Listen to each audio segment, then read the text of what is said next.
Welcome to the Ben Wood Johnson podcast. You can visit Dr. Johnson's blog at benwoodpost.com. Dr. Johnson's works can be found at drbenwoodjohnson.com. You can also support Dr. Johnson on Patreon, the link to which is in the description.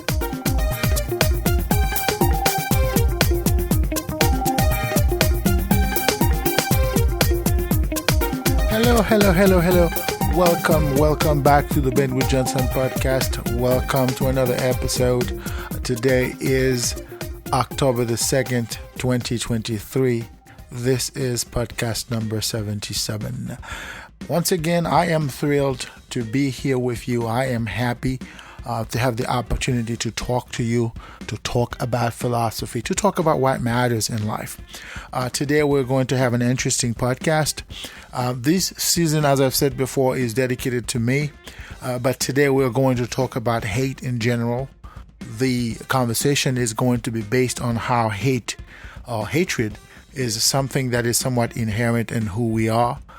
But that doesn't mean we should let it control our lives. That doesn't mean we should let it be our identity.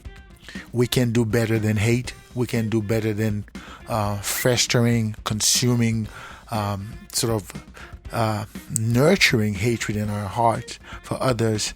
It is important to understand that, the essence of living in a society, the essence of life itself is to embrace others, is to recognize that others have a right to be, they have a right to exist, and we shall do everything in our power to make life livable for others, to treat others with respect and dignity.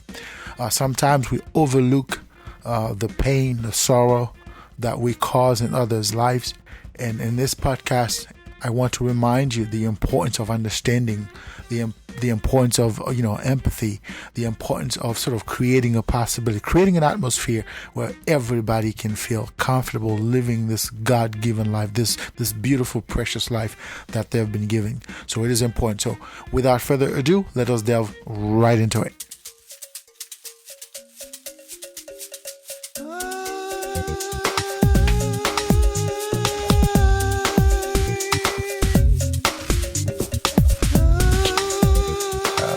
Here's a question. Hate. Why people hate? Now, in the past, I have talked about hate, from a philosophical standpoint. I have talked about, why people hate. And I think on one of my podcasts, one of my episodes, I've talked about, I've referenced this 80s song that talks about why a man hates another. But let's look at this concept a little more in depth, right? So when we're talking about hate, the question remains, why people hate? What incites a person to hate another? What are the foundation, the fundamentals of hatred in a person? Now, it is important to understand that hate is a complex emotion. It's a complex human emotion. It is not clear whether other living entities hate, although sometimes they behave in a way that suggests something similar. But the reality is that hate, at least from our understanding, is a complex human emotion. And it can come from different causes. It emanates from a variety of reasons. But some of the most common understandings as to why people hate include, for example, fear, jealousy. Sometimes hate may be motivated because of prejudice and discrimination, anger, group mentality. So those are somewhat the most common explanations for hate. And of course, people may have different reasons. They may have more than one of these reasons. For example, somebody may be afraid, but that person may also be jealous. So you may have both fear, jealousy, or fear, jealousy, and prejudice.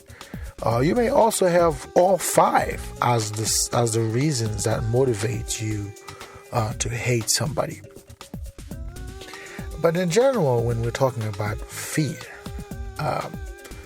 what we're talking about here is that people hate things that they do not understand, or things that they may perceive as a threat.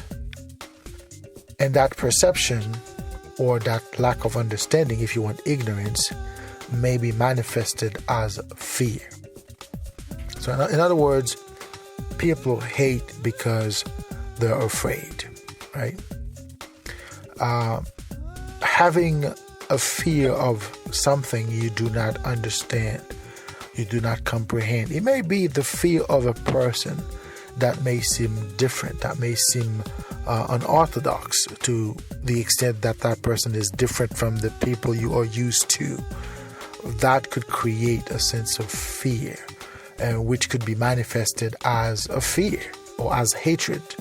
So you may have this feeling of hatred towards these individuals, or it may not be towards people. It might be a fear that you've expressed towards ideas or situations, places that you don't understand or you don't comprehend.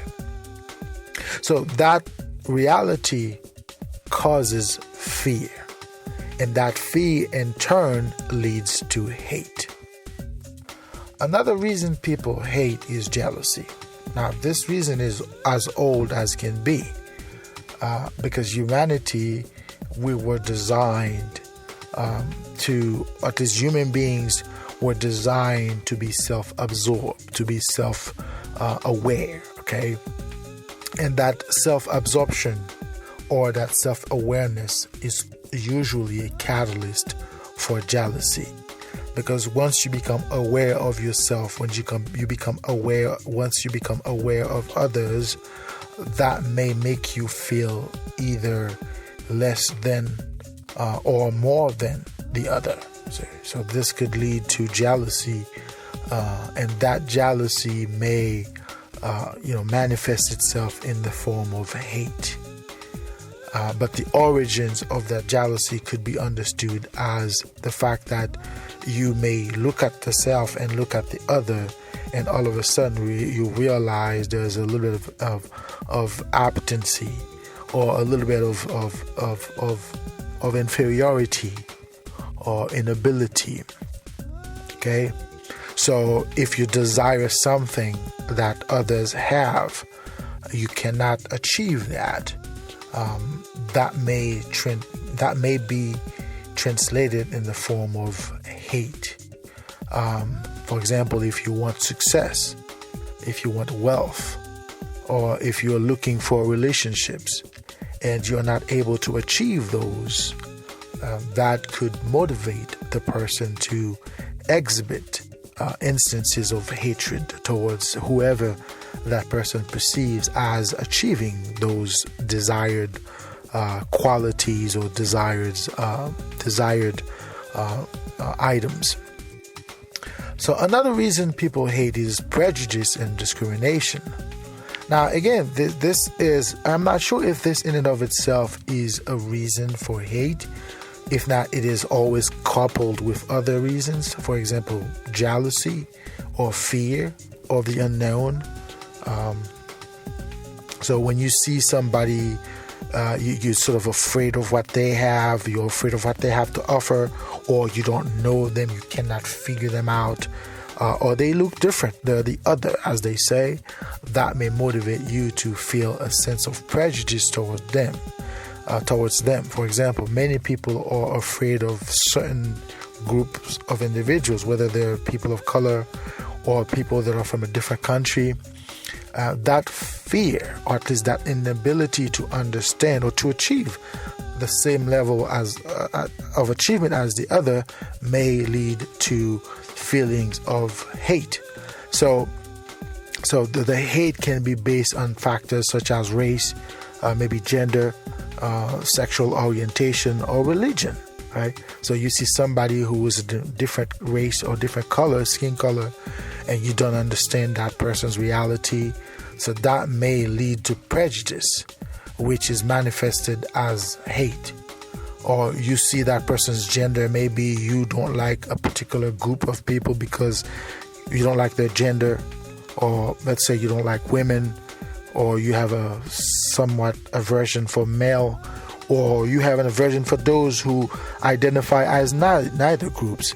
So that could manifest itself as prejudice and discrimination towards this group. Or sexual orientation. For example, people have a tendency to belittle those who have a sexual orientation that is not compatible with their understanding. For example, you see people who don't like gay, or don't like people that have some sort of that are gay or lesbians and somewhat. So this could be manifested in the form of prejudice and discrimination, which in turn could lead to hate, right? So the other reason people hate is anger. So again, I'm not sure if anger in and of itself could manifest itself as hate rather than it is a part of something else. For example, fear, jealousy, that could lead to anger, right? This sense of inability to achieve could lead to anger. Nonetheless, the concept of anger explains why people feel hate towards others, because you may feel frustrated. You may feel that there's a sense of inability to do certain things, to achieve certain things, which brings frustration in the individual, which in turn can be manifested in the form of hate, right? Or let us say somebody who has been wrong, right? You have been wronged by a society, you have been mistreated by a society or by others. So that can create a sense of anger in you, which in turn could be manifested as hate. And that hatred can be virulent. It can lead to all sorts of savagery, including violence against the self or others. And the last reason people hate, it's the idea of group mentality, right? Now, the concept of group mentality exemplifies this notion that when you live in a society where there are certain behaviors or certain way of life that are allowed, that are permitted, that could in turn create a perfect atmosphere for hatred to fester. For example, if you live in a society where they don't like immigrants, or they have a certain aversion for people of color, or for people with a particular sexual orientation, or with a particular gender identity, right? So that could in turn lead to a group mentality where as a group, we tend to see the other in this way, and that motivates our hatred for the other, right? So the same is true for religion, right? If you have a group mentality towards a particular religion, you're likely to see these group of people in such a way. For example, during 9/11, at least the era of 9/11, there was enough aversion towards the Muslim faith, and people who were Muslims were suddenly seen in a particular way, but by people that are within a particular social spectrum. So these groups tend to see Muslims as potential people that could harm their society. But it was all a group mentality. It was a group think, and the government at the time promoted that idea. It's like this idea that they don't like us, this idea that they hate our way of life. We have to go get them before they get us. I remember back in the days, these kinds of rhetoric was so prevalent in America, in the American media as well. So that sort of exacerbated this group mentality where people thought that somehow they were better than the other, and that justified whatever hatred they felt towards the other. So this group mentality can foster a sense of group identity, like we are and the others are, and because we are, that justifies whatever it is that we might do to the other, right? So So individuals feel like they have a certain loyalty to this group. For example, there was a time when it was this idea that we are Americans. We are better than the others, and as Americans, we have to go get them. We have to do this for them. And I remember, as an immigrant, I was sort of appalled by that. And I remember one time, one person made a comment on the radio. Back in New York, back in early 2000, people in New York used to put flags, in their cars that sort of reflected their cultural identity, their country of origins. And somebody on the radio made that comment. It was a radio commentator. It wasn't just a regular person who said that. Some radio commentator who said flat out that they shouldn't allow people to have different flags in their car. It was this idea that this is America. So if you're going to have a flag in your car, it should be the American flag. And as I listened to this dude talking, I was like, really? But many people sort of felt that way. And, people looked at you funny when you had, of course, at the time, I wasn't really paying much attention to how people reacted. So when they saw somebody with a flag in their car, but I could hear in conversations people talking about why are these people walking around with the flag of Barbados, the flag of Dominican Republic, the flag of, Puerto Rico and whatnot in their car when they are in America. And it became a group thing. It became a way of a group mentality where if you are in America, you are supposed to act like Americans. You're supposed to embrace American values and sort of relinquish whoever it is that you are or have been for however many years of your life. So it became this mentality, and anyone who did not follow this trend was somewhat treated with suspicion, with hostility, right? But it was all a group thing, and that's all the foundation of this anti-Muslim I referenced earlier was. Like, there was a certain group of individuals who felt like they were entitled to go after certain people simply for the fact that these individuals had something that they didn't have, or had a different way of being that was not compatible with whoever it is that they thought that they were, right? But hate in and of itself is a destructive emotion. It is a destructive emotion to the extent that nothing good can come out of hate. When you hate somebody, you're not making it easy for them. You're not making it easy for yourself, because that hate is not only affecting the other in a negative way, but it is also consuming you. You know what I mean? So you need to be careful how you treat others, because when people experience hate, they're likely to sort of turn around and hate others. Sometimes they hate themselves and they hate others, which in turn could lead to violence and all sorts of, negative consequences.